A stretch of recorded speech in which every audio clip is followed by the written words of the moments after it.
Ustadz, ini kan Ana mau pulang ke Aceh. Masya Allah. Kapan pulang ke Aceh? Insya Allah besok, Ustadz. Masya Allah. Ketemu di Aceh insya Allah kita. Ketemu di Aceh. Kopi nanti ya. Alhamdulillah. Itu memang yang ditunggu-tunggu, Ustadz. Masya Ke Allah. Aceh buat ngopi. Dan silaturahmi ya. Insya Allah.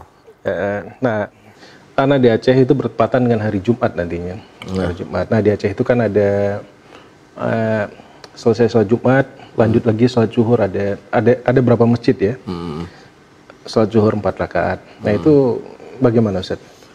Taib, memang kita dapatkan di sebagian masjid di Aceh, mereka sholat zuhur kembali setelah ditegakkan sholat Jumat. Nah, ada beberapa hal mungkin yang perlu kita ketahui di sini sebelum kita menyalahkan amalan seseorang.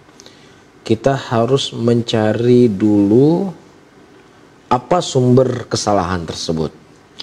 Nah, bisa saja terkadang menurut kita salah padahal tidak disalahkan dari pandangan syariat.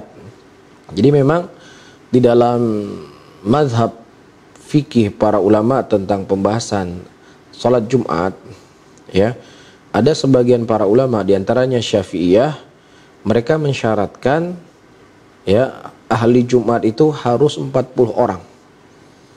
Nggak boleh kurang dari 40 orang.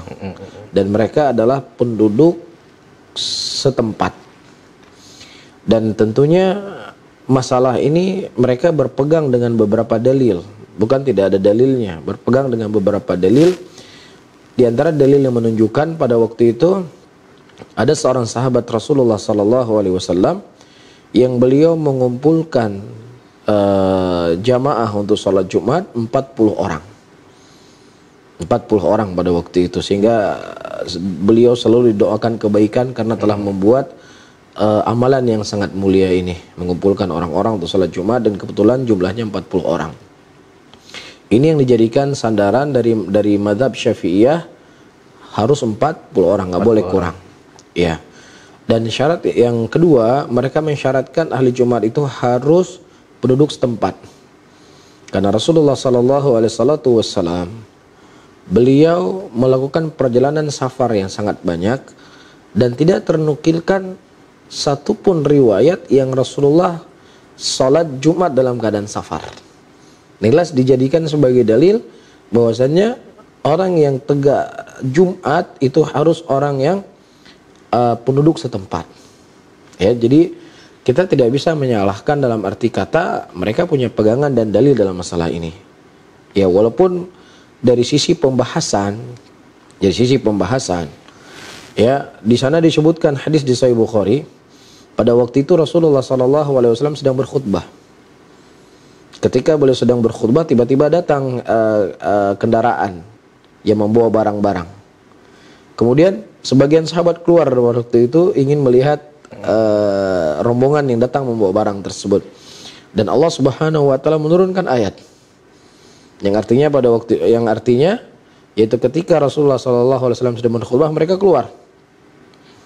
Nah, wa tarakuka qa'imah, dan meninggalkan kau dalam keadaan berdiri.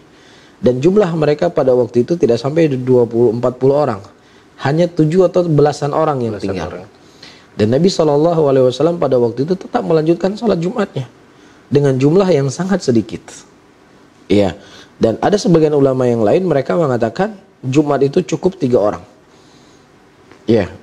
Dengan dalil Rasulullah SAW mengatakan di dalam sebuah daerah atau sebuah tempat, ya, yang ada jumlah manusia di situ 3 orang dan tidak ditegakkan Jumat, maka mereka telah dikuasai oleh, tidak ditegakkan jamaah, maka mereka telah dikuasai oleh syaitan.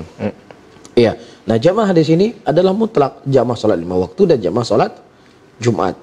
Ya, al-muhim ini terjadi perselisihan pendapat di kalangan para ulama. Namun, kita kembali kepada mazhab Syafi'iyah yang dianut oleh masyarakat kita di Indonesia dan di Aceh secara khusus. Ya, ketika mereka berjalan di atas kaidah Imam Syafi'i, ya, itu mungkin ada salaf dalam masalah ini, berpendapat 40 orang. Cuman yang jadi masalah sekarang, Abu Rafli, yang hadir sholat Jumat ribuan orang. Ribuan orang, ya. Ini jadi masalah. Iya.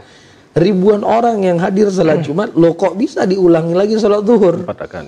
Iya, 4 rakaat. Kalau Anda berbicara ini adalah mazhab Syafi'iyah, mazhab Syafi'iyah membatasi 40 orang, nggak boleh kurang. Nah, sekarang sudah ribuan orang.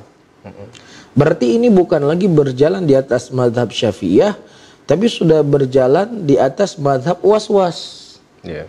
Ini jangan-jangan ya mereka itu yang nggak sampai 40 orang yang sah salat Jumatnya, atau ahli begini dengan syarat-syarat yang sangat ketat, yang itu kita tidak kenal dari syarat yang disebutkan oleh Imam Syafi'i rahimahullah. Berarti di sini ada beberapa konsekuensi yang harus kita ketahui, ya, menganggap ibadah atau amalan orang yang begitu banyak ribuan tidak sah Jumat ini membutuhkan dalil. Yeah. Ya, karena sah tidak sahnya ibadah itu dengan dalil yang jelas dan gamblang dari Nabi SAW. Ya, ini mungkin yang perlu diluruskan dari saudara-saudara kita yang menganut mazhab Syafi'iyah dalam masalah ini.